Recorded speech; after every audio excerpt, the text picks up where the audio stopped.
Hjá Sjóvá höfum langan tíma lagt mikinn metnað í að vera með öflugt forvarnarstarf til að miðla upplýsingum og aðstoða þá sem í tryggingu hjá okkur. Við förum í áhættuskoðanir og við tökum samtali við viðskiptavini og okkar reyndu forvarnar fulltrúar kom oft auga á það sem betur má fara. Við eigum öll að til að vera samdöna aðstæðum og það á vel við í þessum skoðunum að glöggt sé gests augað. Við höfum komið að mörgum áhugaverðum forvarnarverkefnum í gegnum tíðina og ætla ég að nota tækifæri að tala eitt en það er Safe Travel appið sem við unnum í samstarfi við Landsbjörgu og ég hvet ykkur öll til að skoða. Þetta er mjög einfalt app sem sýnir færð á vegum og ekki er vanþörf á eins og veðrið hefur verið að leika okkur undanfarnar vikur. Við hjá Sjóvá útbyggum einnig stafræna lausn sem sýnir á myndrænan hátt hvar flest ökutækjatjón eiga sér stað, til dæmis í sveitarfélagi. Tjónakortið sýnir þannig hitapunkta þar sem tjónaþungi er mikill, til dæmis ef bílastæði eða hringtorg er óvenju tjónaþungt og þyngri en önnur. Við höfum nýtt þessa einföldu myndrænu framsetningu til að koma ábendingum til veghaldara og höfum séð árangur erfiðis af þeim ábendingum. Sveitarfélag bera ábyrgð á margþættri starfsemi og rekstri eins og þið þekkið svo vel og eru algjörar grunnstoðir í íslensks samfélags. Hjá sveitarfélagunum starfar fjöldi einstaklinga við ýmis störf og það er að mörg að huga í flóknum rekstri og eru forvarnir eitt af því. Hvernig er þetta að koma í veg fyrir tjón og sérstaklega slys á fólki? Með því að rýna tölur og tala saman lærum við hvert af öðru, lærum hvað gerðist og það er svo mikilvægt að við séum að miðla þeirri þekkingu og því erum við hér. Að hlusta á áhugaverð innlegg inn í þessu umræðu. Að því sögðu bið ég Hrefnu Sigurjónsdóttur, verkefnastjóra forvarna, að taka við fundinum. Takk fyrir.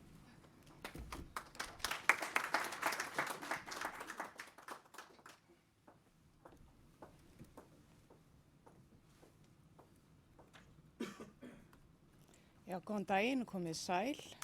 Byrjum á að opna allar græjur og svona. Sjá.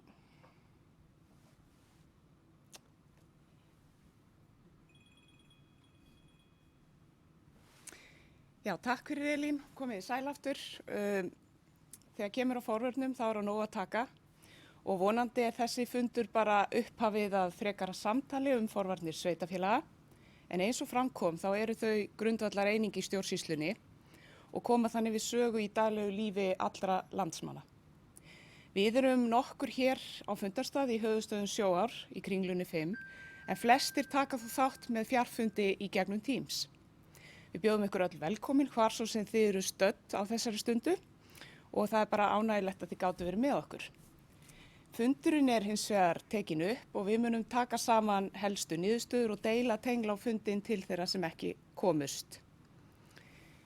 Við höfum spennandi dagskrá í vændum og að erindum loknum verður boðið upp á pallborðsumræður hérna. Og hægt er að senda inn spurningar á spjallinu á Teams líka. Þannig að við hvetjum alla til að senda inn allar spurningar og vangaveltur og þær verða bornar upp jafnóðum. En þá er okkur ekkert að landbúnaði eins og ráðherra sagði og fyrst á dagskrá eru þau Hilmar Þór Sigurjónsson, sérfræðingur í fyrirtækjaráðgjöf Sjóvá og Petra Sif Sigmarsdóttir, sérfræðingur í tjónadeild Sjóvá. Þau ætla að fjalla tjónatölfræði sveitarfélaga og tjónatilkynningar, ekki tilfinningar. Gjörið svo vel.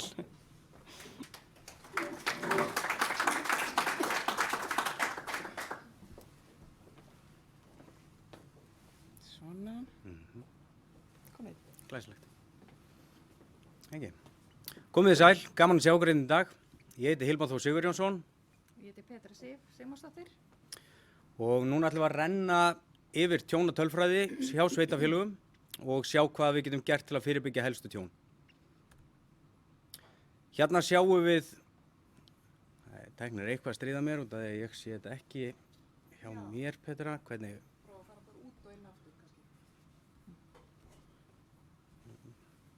Við höfum þetta bara svona, ekki? Eða ertu með þetta opið í tveimur? Já, lokaðu þessum bara. Alltaf gaman þegar það er einhverju smá Allir fara heil. Kemur þetta núna? Nei. Þetta er flott. Hérna sjáum við algengustu tjónin hjá sveitarfélögunum. Tjónatíðnin skiptist niður eftir tryggingategundum hérna hægra megin og vinstra megin sjáum við hvernig þetta skiptist niður eftir kostnaði. Þessi tölfræði er byggð á tilkynntum tjónum til okkar og var eingöngu horft á tjón hjá sveitarfélögum að þessu sinni. Við leggjum áherslu á að skoða þau tjón sem hafa verið tilkynnt til okkar til að greina hvaða forvarnir getur skila hvað mestum árangri. Okkar markmið er alltaf, eins og Elín kom inn á, að fyrirbyggja að sama atvik geti endurtekið sig og nú skulum við skoða hvað við getum gert til að fyrirbyggja algengustu tjónin.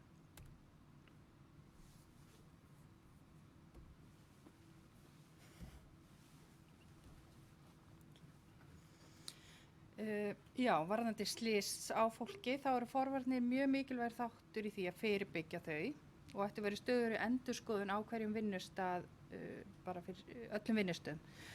Slysahætta er mjög mismunandi eftir eðli starfseminnar sem ræðir og því mikilvægt er að greina hver aðalslysahættan er á hverjum vinnustað fyrir sig. Hras er algengasta orsök slysa.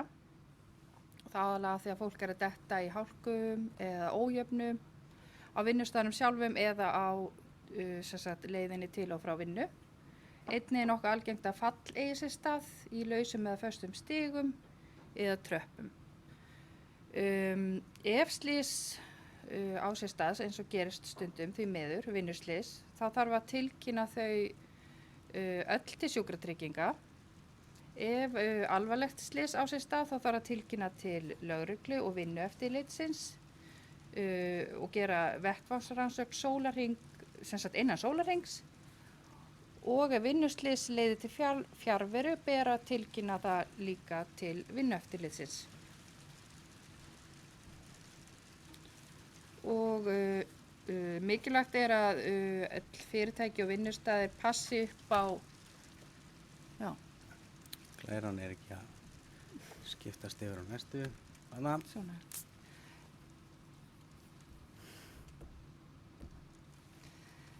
Mikilvægt er að fyrirtæki og vinnustæði passi upp á sína ábyrgð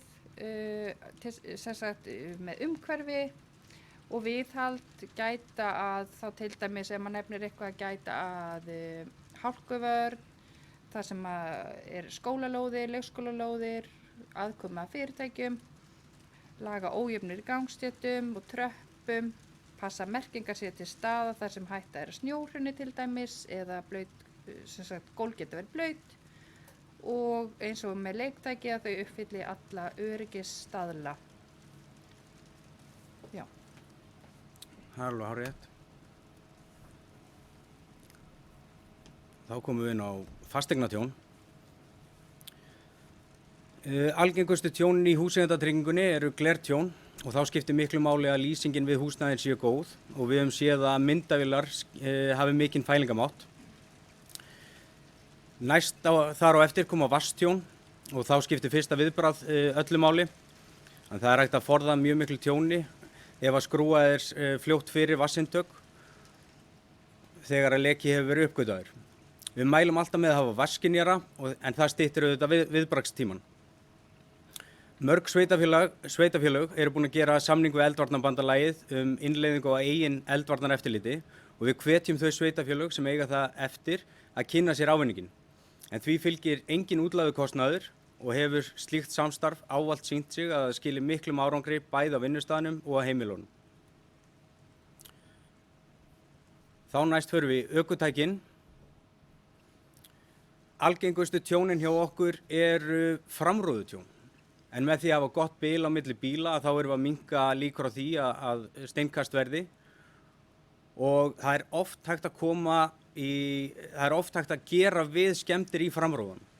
En þá skiptir öllu máli að framrúðuplasturinn sé settur strax á þannig að hægt sé að fara með bílinn á verkstæði og gera við tjónið. Næst þar á eftir koma tjón þegar það er verið að bakka í stæði og við hvetjum auðvitað alla til að bakka í stæði en við höfum miklu meiri tilfinningu fyrir umhverfinu þegar við erum að koma að stæðinu heldur en þegar við erum að keyra úr því. Og eins og Elín kom inn á með Safe Travel, þetta er frábært forrit sem að við getum notað og á auðvitað bílstjóri á aldrei að nota þetta forrit, heldur eingöngu farþegi eða kynna sér þetta áður en maður leggur af stað.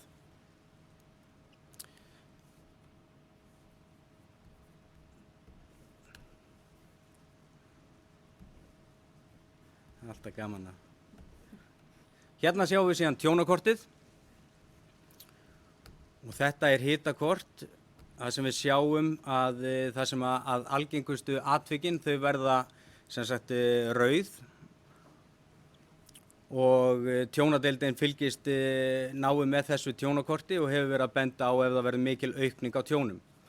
Og það er mjög áhugavert að sjá hversu mörg tjón eru við verslanir og tengjast þá yfirleitt því þegar að ökumenn eru að bakka úr stæðum.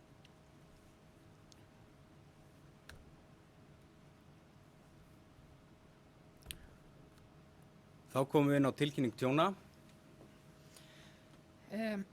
Já, öll tjón hjá okkur er hægt að tilkynna rafrænt í gegnum vefinn sjóa.is og hvetjum við eindregið til þess frekar en að gera þetta upp á gamla mátan. Ferlið verður allt mjög skilvirkara og hraðara og þetta er mjög einfalt. Það er þarna grænn hnappur þar sem segir tilkynna tjón. Maður bara fer þar inn.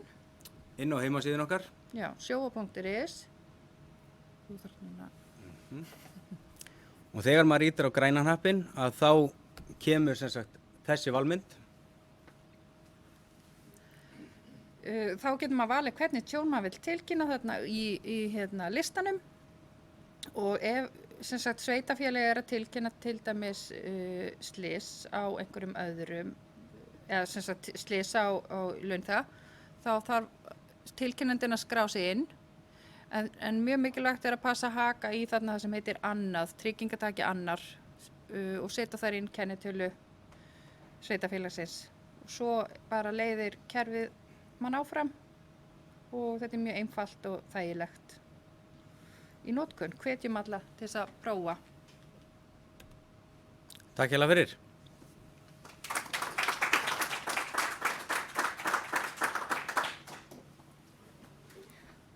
Kæra þakkir Hilmar og Petra. Þetta er alltaf gott að minna okkur á hvað við þurfum að hugsa svona til að passa okkur og ekki síst núna í þessari færð og þessu veðri sem að hefur, hvað má segja, herjað á okkur undanfarið og mun væntanlega halda áfram fram á páskum svona ef við þekkjum takti rétt í þessu öllu.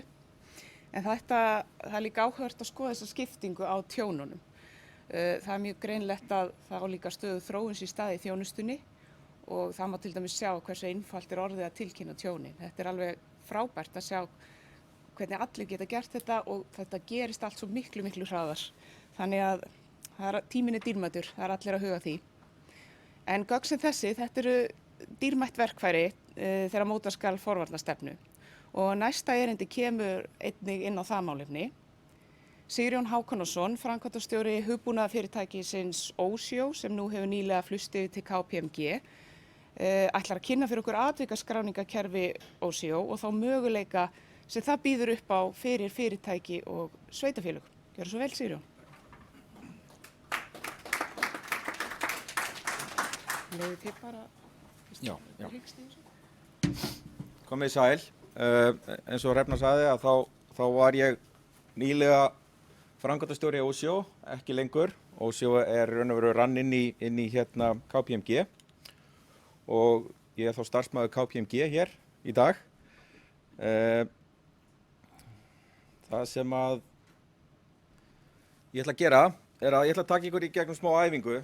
Við getum öll í leita við þetta, sérstaklega núna þessa dagana þegar maður keyrir hérna á götum borgarinnar og ég myndi mér að þetta sé svona svipað ástand út á landi að hérna er hola í veginum.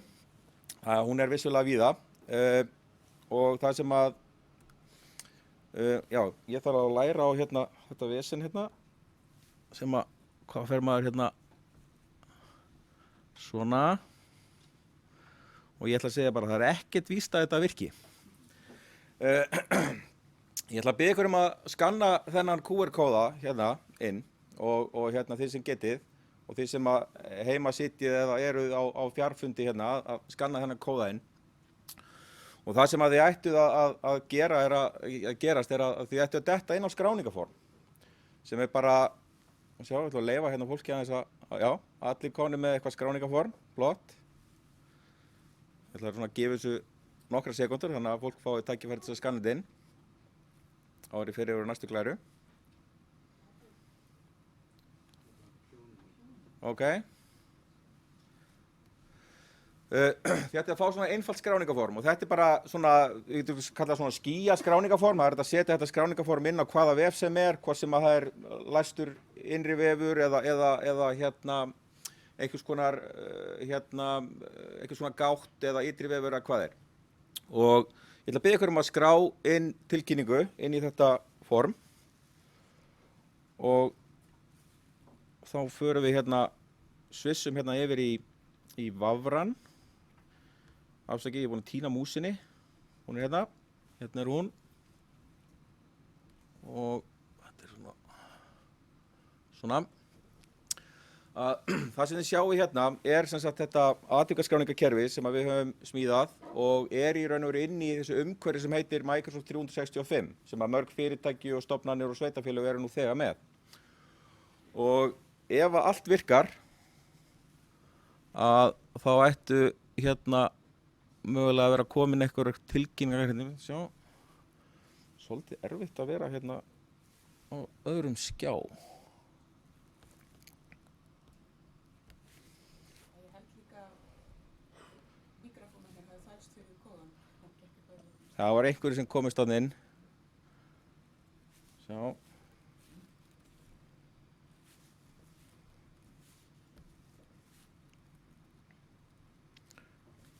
Það er kannski einhverju sem en allavega, það sem að gerist er það að þetta skráningaform skilar tilkynningum inn í kerfið og starfsmenn sem að vinna með atvikaskráningakerfið geta þá í raun og veru valið atvik eða valið tilkynningu og skráða sem atvik áfram inn í atvikaskráningakerfið. En svona meðan við bíðum eftir og sjáum hvort einhverja tilkynningar berast inn, þá langar mig að renna bara stuttlega í gegnum kerfið með ykkur. Eins og ég sagði, það byggir á Microsoft 365 umhverfinu og það sem þið sjáu hér er svona upphafssíðan af kerfinu. Það er að fara og sjá öll atvik sem eru skráð og það sem er mikilvægt að átta sig á því að þetta er sem sagt kerfi sem myndi þá liggja hjá hverju sveitafélagi fyrir sig eða hverju stofnun eða fyrirtæki. Þannig að þetta er inn í raun og veru ykkar umhverfi. Þetta er ekki eitthvað miðlægt kerfi, heldur er þetta hjá hverju sveitafélagi fyrir sig. Þannig að þetta eru í raun og veru þá ykkar gögn sem þið verðið að horfa á. Og hér er hægt að sjá atvik, hægt að birta atvikin eftir ýmiss konar leiðum. Hér sjáum við atvik sem að flokkuð eftir því hvenær þau gerast, hvort er þetta á leið til eða frá vinnu, á vinnutíma eða í frítíma. Og við erum jafnframt með yfirlit yfir skráningu á munatjóni, þar sem er hægt að halda utan eða verða skemmdir eða annað á búnaði eða munum. Það er mælaborð, dæmi framsetningu, þetta er bara dæmi framsetningu, fjöldi atvika, hvenær þau gerðust, eftir tegund, eftir staðsetningu, fjöldi tilkynntra næstum því slysa. Það er mikilvægt að skrá næstum því slys, eins og þið eflaust vitið, að það er svona hefur ákveðið svona forvarnargildi. Og svo sjáum við til dæmis, niðri er fjöldi atvika eftir vikudögum. Þetta kemur nú svolítið bjagað út hjá okkur á skjánum. Þetta, sjá hvort að við getum eitthvað aðeins lagað það.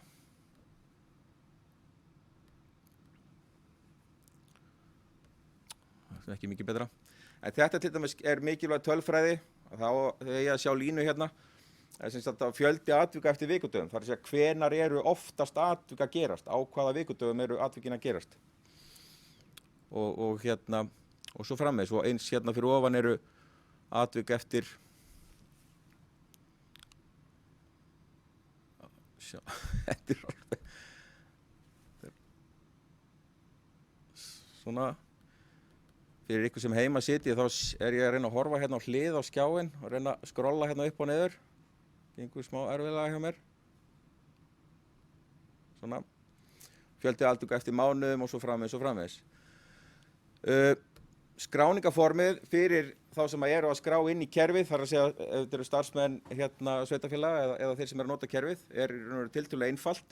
Eitt af því sem við erum búin að vera að vinna að með Sjóvá er að þið sáu skráningaformi hjá þeim áðan, og eitt af því sem okkur langar að klára með Sjóvá er bara hreinlega að það sé hægt að tilkynna út úr þessu kerfi beint til Sjóvá, jafnframt að það sé hægt að senda slysatilkynningar til sjúkratrygginga, Vinnueftirlitsins og svo framvegis. Þannig að það verði í raun og veru hægt að senda bara beint úr kerfinu. Það þurfi ekki verið að fara inn í einhver önnur kerfi til þess að senda gögnin. Jafnframt er mjög einfalt að búa til app fyrir starfsmenn sem eru ekki á skrifstofu og þetta er líka hluti af ykkar umhverfi, þar að segja Microsoft 365 umhverfinu. Hér eru við að horfa á app sem heitir Power Apps. Mjög einfalt að búa til skráningu á atviki, til dæmis fyrir starfsmenn sem eru bara að vinna úti og eru í framkvæmdum og annað, að skrá beint inn í kerfið. Ég ætla nú ekkert að fara djúpt ofan í það, en kannski hoppum hérna aftur yfir, sjáum hvort það séu komnar einhverjar tilkynningar. Eins og ég sagði, það er ekkert víst þetta virki. Já, sjáum við hérna alveg hellingur á tilkynningum sem er komin hérna inn. Og hérna þetta sem sagt, þessar fyrstu 4 eru bara tilkynningar sem ég var búinn að setja inn, þannig að allt þar fyrir neðan er eitthvað sem fólk er búinn að slá inn. Og á bak við þetta erum við líka að nota eitthvað sem heitir Power Automate, sem er líka hluti af þessu Microsoft 365 umhverfi, sem grípur gögnin úr þessu formi og skilar þau inn í kerfið. Þannig að ég veit þetta er kannski tæknilegt fyrir suma, en grundvallar hugmyndin er þessi að þetta er lausn og umhverfi sem er í ykkar Microsoft 365 umhverfi. Þannig að ef við vippum okkur aftur hérna í holuna, hvar var ég?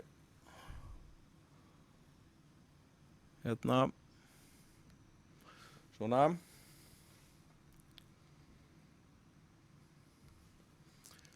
Ef þið settið inn rétt netfang, þá er líka hluti af þessu ferli að það kemur tölvupóstur á okkur, bara þakka ykkur fyrir tilkynninguna. Þetta er náttúrulega eitthvað sem er algjörlega hægt að aðlaga og vera með miklu fleiri upplýsingar. Þetta kemur frá atvikaskráningakerfinu, eins er hægt að láta senda tilkynningu þegar tilkynningin breytist í atvik og svo framvegis og framvegis. Þannig að þetta er svona bara til þess að sýna ykkur þessa valmöguleika. Nú erum búin að skoða þetta. En aftur, þetta byggir á Microsoft 365 umhverfinu, þetta byggir á SharePoint Online, Power Automate og Power Apps sem eru grunnþjónustur í þessu Microsoft 365 umhverfi. Atvikaskráningakerfið getur staðið eitt og sér sem sjálfstætt kerfi, en það getur líka verið hluti af stærri pakka sem eru þá gæðakerfi, automatskerfi og svo framvegis. Af því að þetta er í þessu umhverfi þá er mjög auðvelt að samþætta þetta við önnur, til dæmis aðra lausnir í þessu umhverfi, hvort sem það eru skjalakerfi, málakerfi, verkefnakerfi, umbótakerfi eða hvað er. Það er jafnframt hægt að nota kerfið inn í Teams ef að það er það sem að fyrirtæki vilja. Og eins og ég sagði áðan, þetta smáforrit þarna sem að hérna sýndi ykkur er eitthvað sem er þá í boði fyrir aðra starfsmenn. En ég held að ég sé bara búinn að tæma mína dagskrá. En þetta var svona kannski bara til þess að gefa ykkur innsýn inn í hvað er hægt og sýna ykkur kerfið. En að kannski þá bara þakka ég kærlega fyrir mig og já.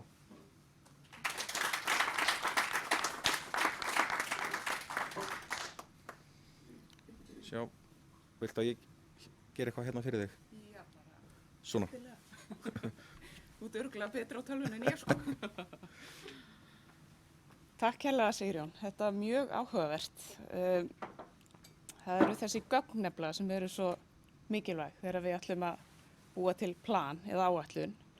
Og við höfum til dæmis heyrt frá fyrirtækjum sem skrá þessi svokölluðu næstum því slys, að sú skráning getur verið afar gagnleg þegar kemur að því að skoða helst hvar skórinn kreppir og hvert skal beina sjónum í forvarnarmálum. En það gefst síðan tækifæri til að spyrja svo betur út í einstök atriði eftir í pallborðinu. En næst á dagskrá er Einar Bergmann Sveinsson, fagstjóri forvarnasviðs Slökkviliðs höfuðborgarsvæðisins. Hann mun nú fjalla eigið eldvarneftirlit og brunavarnir sveitarfélaga sem eru sannarlega mikilvægt málefni sem nauðsynlegt er að hafa í lagi. Gjörðu svo vel, Einar. Takk. Þú enda glæður á mig. Já, heyrðu, ég er búin að týna músinni líka. Já, ok. Þetta er fyndið. Köttur og mús. Hvernig náum við henni í þinn? Já, við gerum bara svona. Sjá. Og... Gjör svo vel. Glæsilegt. Herru, takk fyrir mig og takk fyrir að bjóða mér hingað og takk fyrir að leyfa mér að vera með. Einar Bergmann heiti ég og er fagstjóri á Slökkviliði höfuðborgarsvæðisins og við erum að sinna eldvarna eftirliti. Það var mikla breytingar orðið á eldvarna eftirliti síðustu ár og ég ætla að fara yfir nokkra þætti sem tengjast sveitarfélagunum, hvað er hlutverk þeirra og hvað þeir ætlast til að þeim samkvæmt þeim reglum sem snúa eldvarna eftirliti.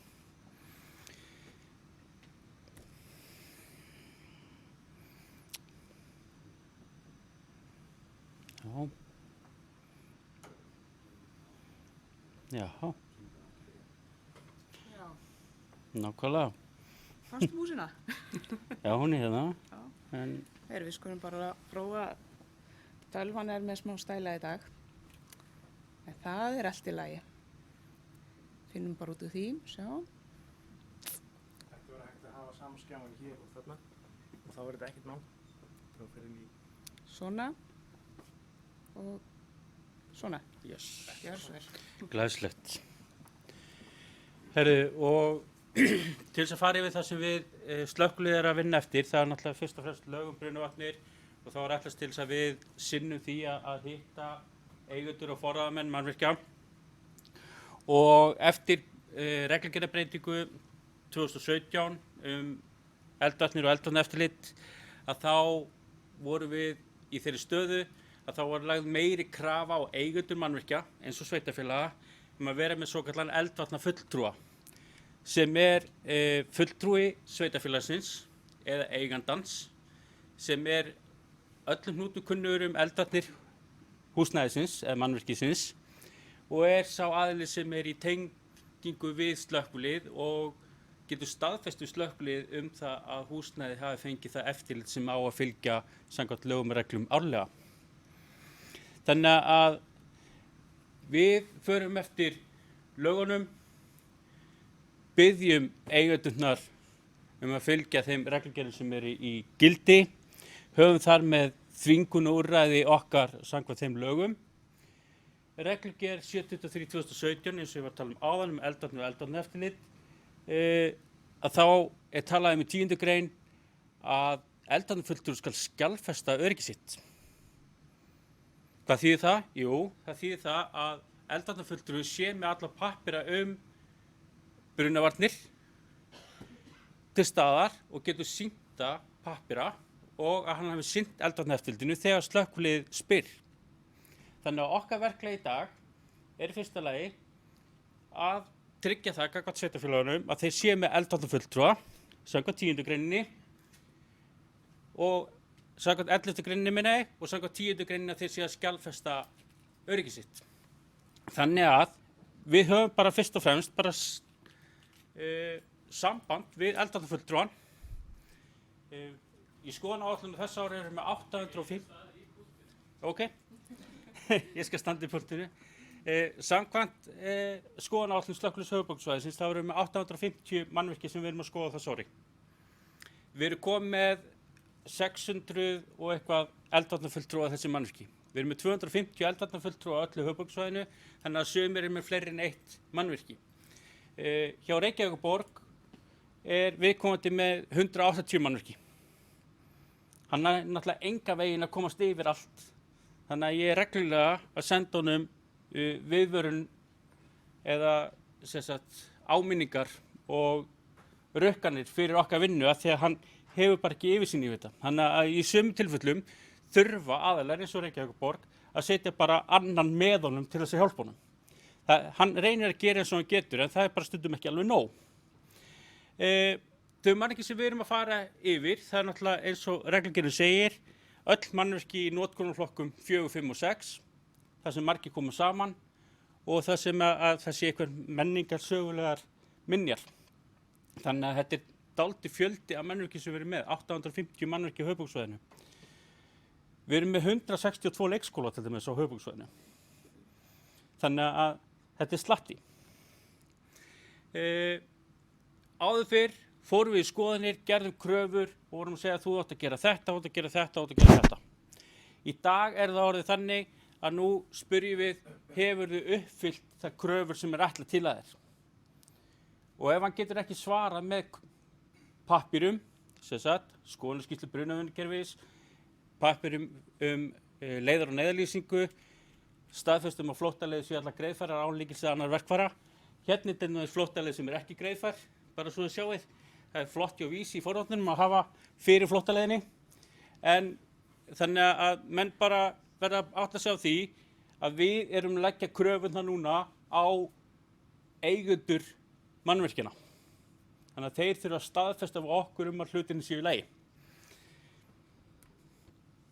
Áherslurnar, vernda líf og heilsu og bara á þessu ári er ég bara í gær, þá hefði ég ekki tíma til þess að hafa samband við hana hérna út af þessum fundi hérna því ég var bara í lokunum í gær til dæmis.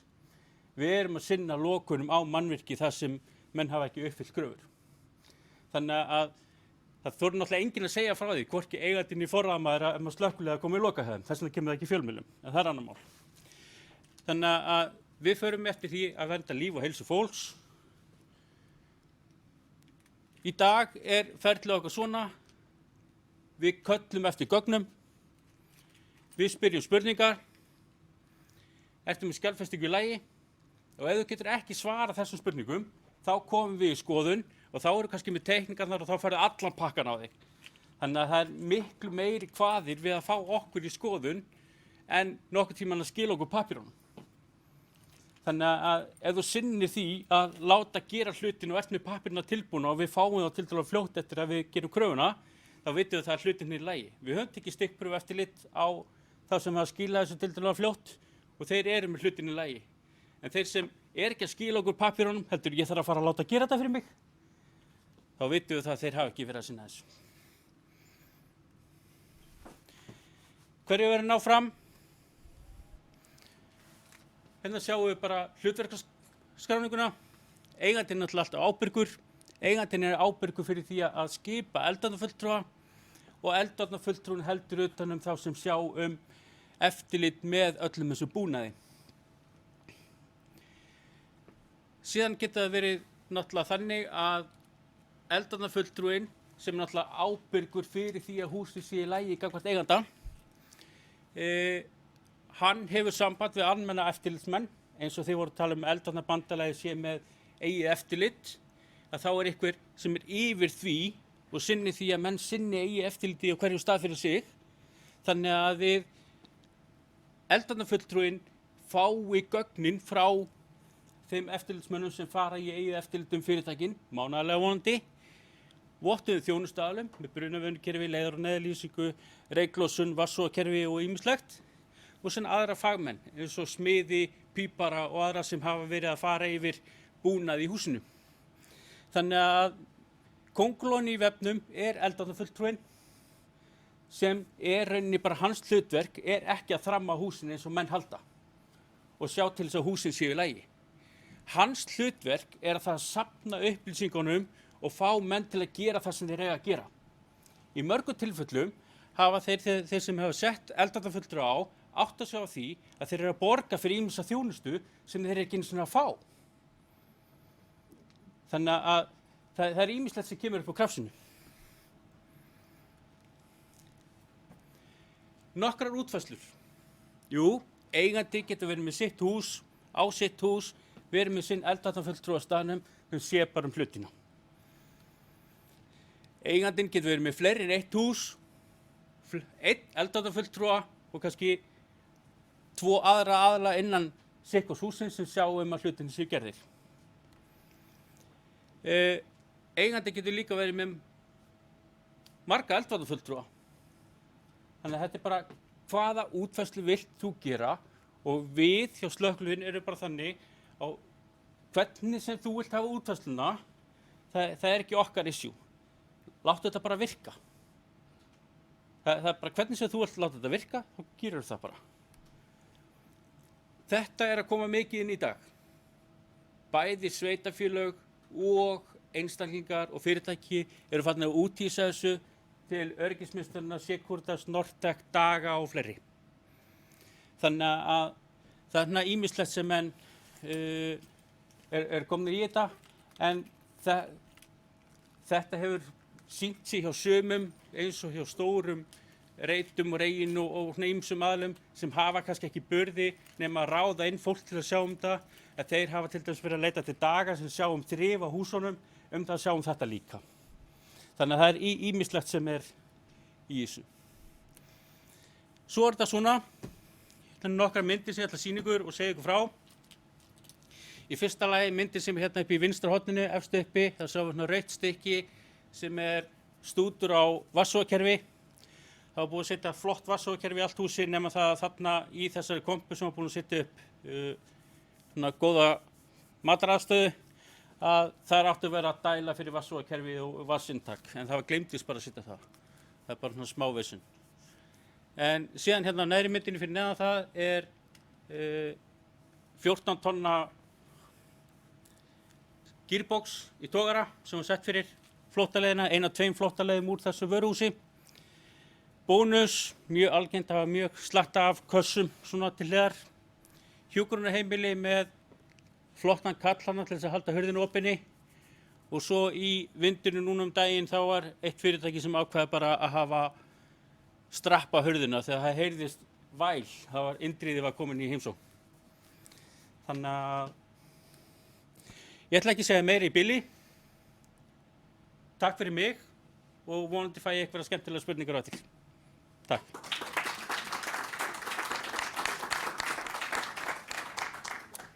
Kæra þakkir Einar. Þetta er náttúrulega gríðarlega mikilvægt að hafa eldvarnirnar í lagi, enda erum við að tala um skóla, við erum að tala um leikskóla, grunnskóla, byggingar þar sem er mikið af fólki og mikið líf og mikið að vera. Og ég vil bara nefna að það er önnur flóttaleið þarna og önnur hér og ég veit ekkert hvað Vís var að gera með þennan lampa hérna. Það er önnur saga. Hins vegar er komið að pallborðinu núna og komið að því að opna fyrir umræðu og fyrirspurnir. Og auk fyrirlesara þá vil ég bjóða velkomni í pallborðið Berglindi Söbeck, verkefnisstjóra trygginga hjá Reykjavíkurborg, og hún ætlar að taka þátt í umræðum forvarnir sveitafélaga. Gjörið svo vel, komið hérna í pallborðið. Og ég minni á að hægt er að senda spurningar í gegnum Teams og þær verða bara bornar hér upp jafnóðum og fylgst með þeim. Þannig endilega sendi inn spurningar ef ykkur eru og eins spurningar úr sal velkomnar.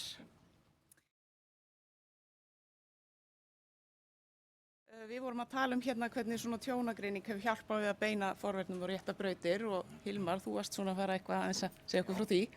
Þetta hefur margoft sannað sig. Við erum ávallt að heimsækja fyrirtæki og sveitafélög og tjónagreining eins og hefur komið hérna fram að betur sjá augu en auga.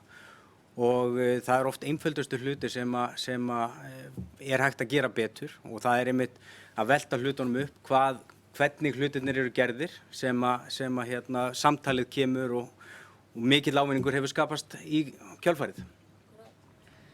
Þið hjá Reykjavíkurborg, Berglind, hafið þið svona einhverju sögu að segja frá þessu? Já, við höfum auðvitað reynt að læra af reynslunni og þegar uppkoma tilvik að þá reynum við að fara vel yfir þau og sjá hvort það eitthvað hefði mátt betur fara og hvort þetta er eitthvað í okkar valdi.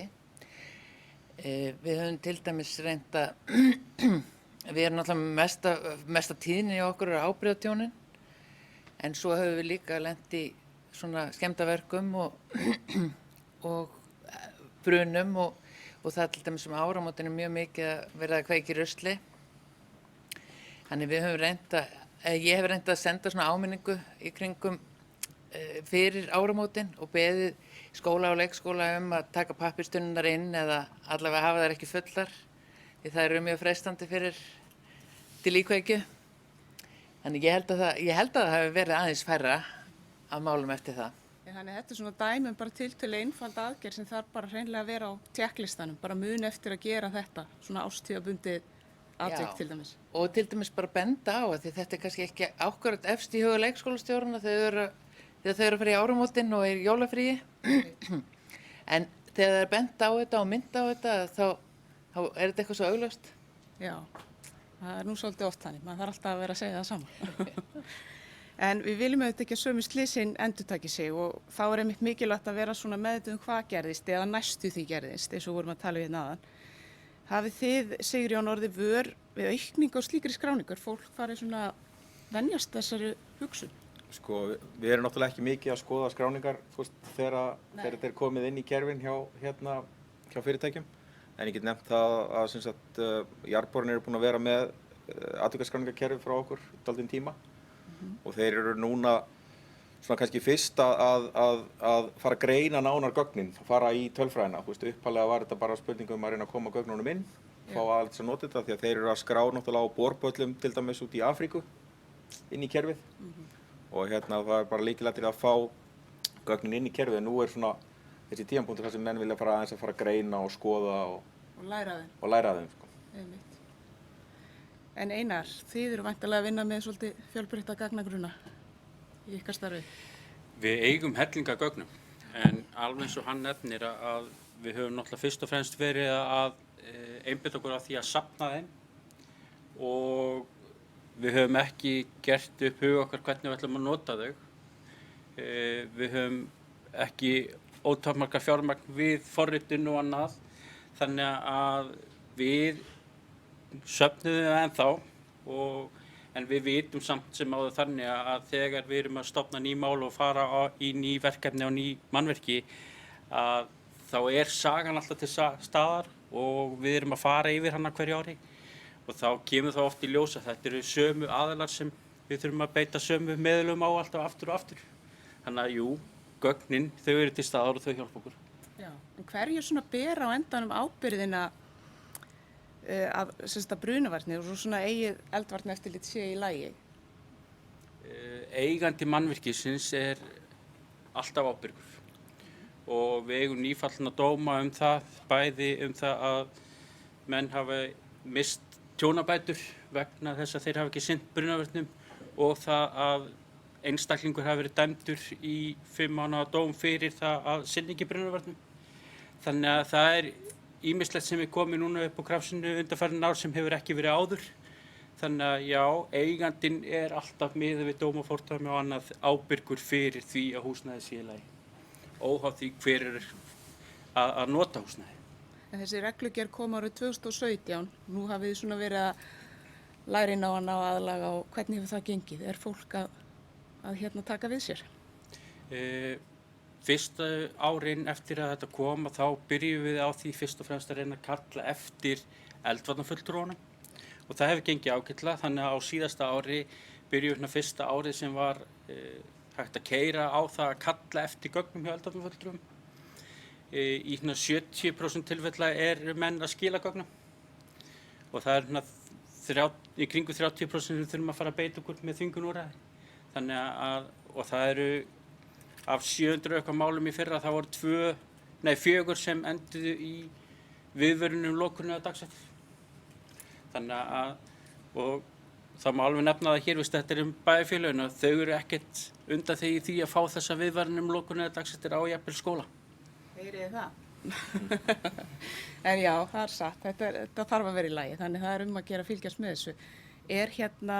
En þú nefndir, það er oft tiltölulega einfalt að kippa sér í liðin. Þetta snýst kannski meir að gera þetta jafnt og þétt, eða?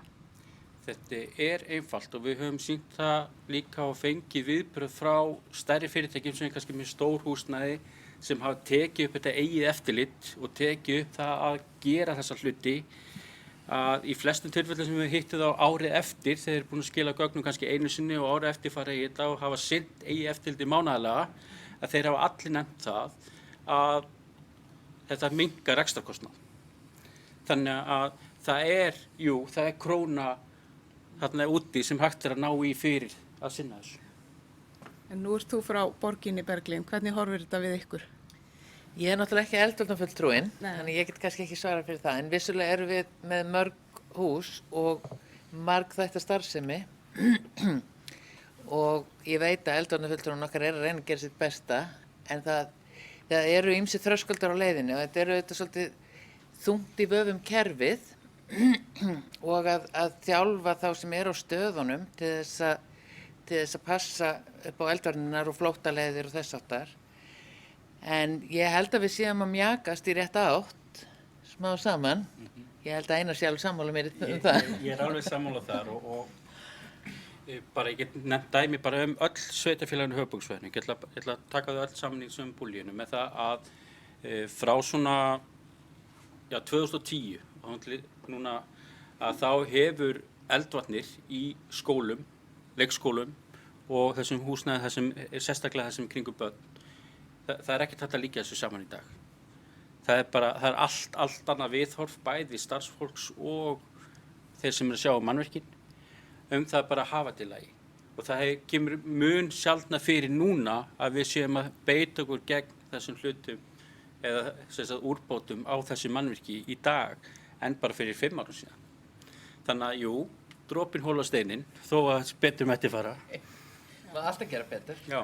Það má kannski bæta því við bara að því að ég kom ekki inn á það áðan en í þessu kerfi þá er haldið utanum í raun og veru eitthvað sem heitir verðmæti sem getur verið þá mannvirkin og eins er verið að skrá úrbætur út frá atvikum þannig að það er í raun og veru partur af kerfinu.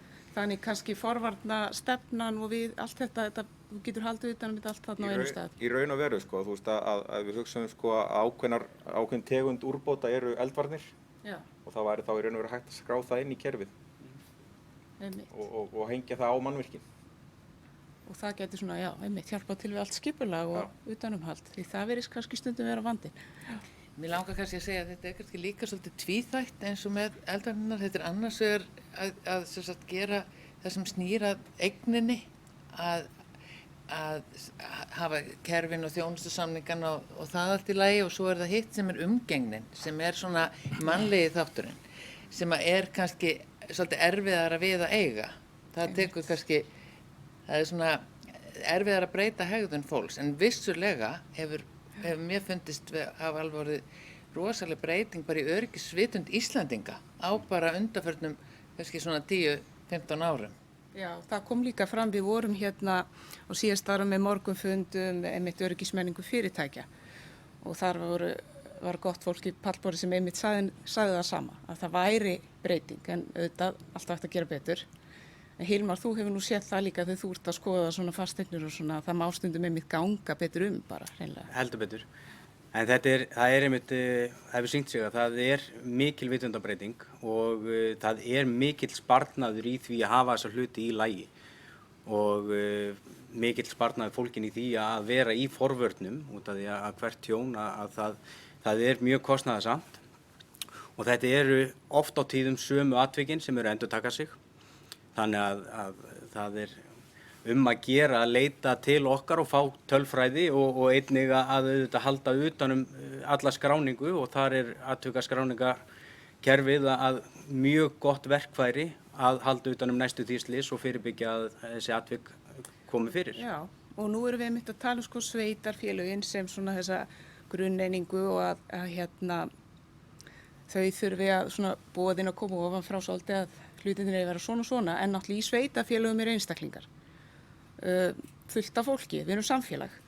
Hvernig, Berglind, er hægt að svona vekja samfélagi til vitundar að það er minn hagur að gera vel við mitt sveitafélag eða ef svo má segja. Hvernig getur við tekið svona persónulega ábyrgð? Já, þetta er góð spurning. Ég veit ekki hvernig ég á að svara því. Ekki öðru sem bara, ég held að þetta sé almennt að breytast smá saman. Bara, og einhvern veginn að fólk sé að verða kannski smá saman meðvitaðra. Mér finnst alveg stutt síðan fólk var ekki að fara út þegar brunakerfi fór í gang og stutt síðan að fólk treysti sér ekki til að setja innbrotakerfið á. En með breytingu sem bara hefur orðið í samfélaginu, fólk er komið með innbrotakerfi heim til sín og er ekki eins hrætt við þetta og heldur ekki að það komi bara löggur og slökkvilið að kerfi fyrir gang. Þannig að ég held að það smá saman sé að verða betra og mér finnst líka alveg frábært í svona gatnaframkvæmdum og líka bara í okkar fólki að það er allir í endurskinsmerktum fötum núna. Já. Og mér finnst bara svona framkvæmdamerkingar og allt svoleiðis hafa bara orðið miklu betri með árunum. Svo eru líka svona samfélagslega verkefni eins og bara nágrannavarslan sem Já. að við til dæmis bjóðum upp á hér, er þetta að fá skiltu aðstoð við að halda þessa fundi og svona. Hefur þú séð hana skila árangri til dæmis í Reykjavík? Já, mér hefur fundist það eiginlega skila okkur mestu og svona sérstaklega varðandi svona skemmdarverk í skólum og leikskólum þar sem að þá fannst mér foreldrar muna mjög mikið um foreldraröltið. Já, það einhvern veginn, mér fannst það hafa miklu betri áhrif heldur en myndavélavöktum til dæmis því að það er svo auðvelt að bara setja á sig lambúsettu eða eitthvað svoleiðis þannig að en ef foreldraðinni koma og sjá þig eða foreldrar vinaðina þá viltu kannski ekki vera það er einhvern veginn, mér fannst það allavega mjög áhrifaríkt hjá okkur. Já, og fyrir þá sem viti ekki, þá foreldraröltið svona forvarnaverkefni sem að auk þess að geta komið í veg fyrir skemmdarverk líka bara til að hugsa að börnin okkar séu komin heim á réttum tíma og sé ekki að fara sér að voða. Þannig þetta er svona líka hefur aukinn samfélagslega áhrif, þetta verkefni. Það tengist allt. Já. En er eitthvað spurningar úr sal eða á spjallinu? Já, það eru komið svolítið að spurningum. Svo fyrsta er væntanlega atvikaskráningakerfið. Hver er hvatinn til að skrá í þessi kerfi og er fólk mögulega að beina kastlusti að eigin mistökum? Og ég svara þessu? Jú, gjör svo vel sér. Ég myndi segja hvatinn náttúrulega eins og komið fram hérna áðan að til dæmis eins og í tilfellum næstu því slysa að koma í veg fyrir að slysin gerist. Það er mikilvægur þáttur. Það er í raun og veru í boði í svona kerfi að skrá nafnlaust. Þannig að ef fólk er eitthvað hrætt við það að skrá undir nafni og þetta hefur til dæmis komið í tals í tilfelli sjávarútvegsfyrirtækja og með sjómenn og annað að þeir í einhverjum tilfellum kannski hrættir að skrá undir nafni og þá væri hægt að skrá í gegnum kerfi bara til dæmis á miðlægum stað í mötuneyti eða einhverju slíku. Þannig að í raun og veru er það í boði en aftur ég myndi segja bara númer 1 og 3 eins og við erum hérna. Þetta er forvarnargildi að koma í veg fyrir að slysið gerist. Ef ég má aðeins bæta við þetta þó ég sé ekki að auglýsa atvikaskráningakerfið þitt. Nei, við séum það. Já, en þá myndi ég segja að hvatinn væri. Reykjavíkurborg er að vísa ekki með atvikaskráningakerfi sem slíkt. En hún er með ábendingavef, þar sem að íbúar geta skráð inn ábendingar og við erum að vinna í að setja upp atvikaskráningakerfi, þannig að það hefur bara verið svona óformleg skráning hingað til.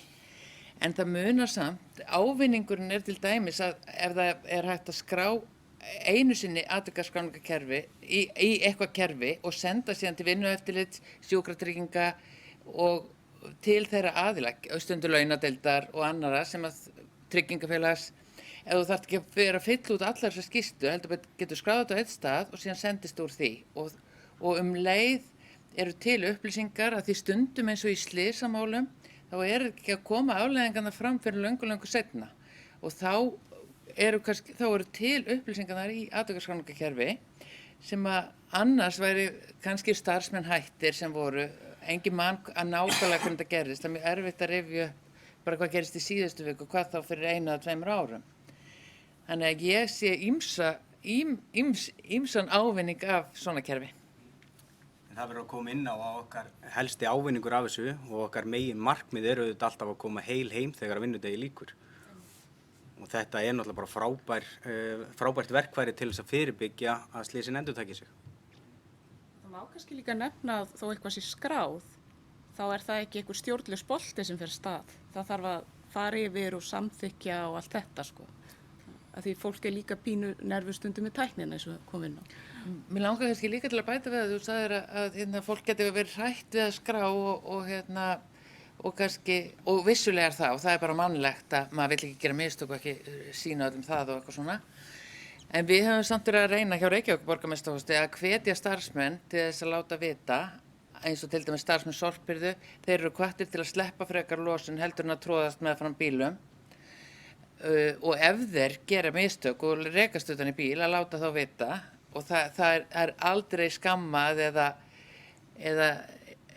það hefur einhver afleiðingar fyrir starfsmann og það er lögð áhersla á það líka í heimaþjónustunni þar sem oft er starfsfólk sem hef búið í öðrum ríkjum með kannski aðra viðmiðanir og er kannski hrætt að viðurkenna svona og heldur að missi vinnuna eða eitthvað svona. Þannig að við erum að reyna að við erum að reyna að leggja áherslu á það að það muni ekki hafa afleiðingar og það sé mikilvægt fyrir okkur að fá að vita til þess að geta bæta sem við eigum að bæta og hafna því sem við eigum ekki að bæta til þess að við getum treyst upplýsingunum.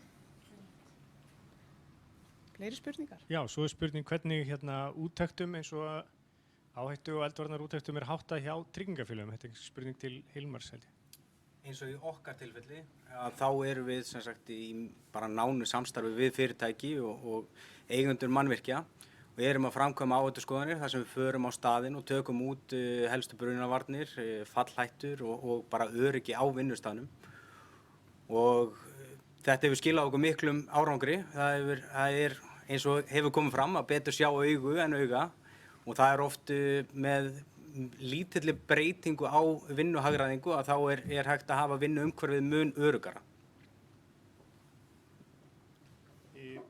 Og svo er spurning maður hefur kannski ekki áhuga að ganga inn í brunagildrur. Getur almenningur séð hvort brunavörnum sé áfátt hjá einhverjum fyrirtækjum?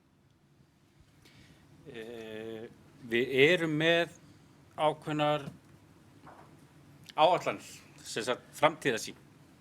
Við erum með framtíðarsýn með það að ef þið skoðið á brunaviðvörunarkerfi, að þá er þar barcode og við höfum bara því miður ekki, við mistum annan forritarann okkar, erum með bara einn forritara í dag, þannig að þetta verkefni gengur hægar en við vildum.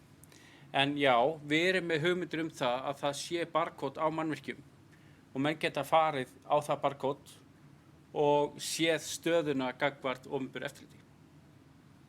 Þetta er mjög algengt til dæmis í Kanada og Bandaríkjunum og fleiri stöðum þar sem sérstaklega í heilbrigðiseftirlitinu að við sjáum oft þarna grænt miði með barcode á hurðinni hjá þeim sérstaklega í Kanada til dæmis að þá getur bara sett appið þar og þá sérðu síðustu skoðun á heilbrigðiseftirliti til dæmis. Þannig að þetta er hugmynd sem við erum búin að vera með lengi í maðunum en því miður ekki komist á koppinn.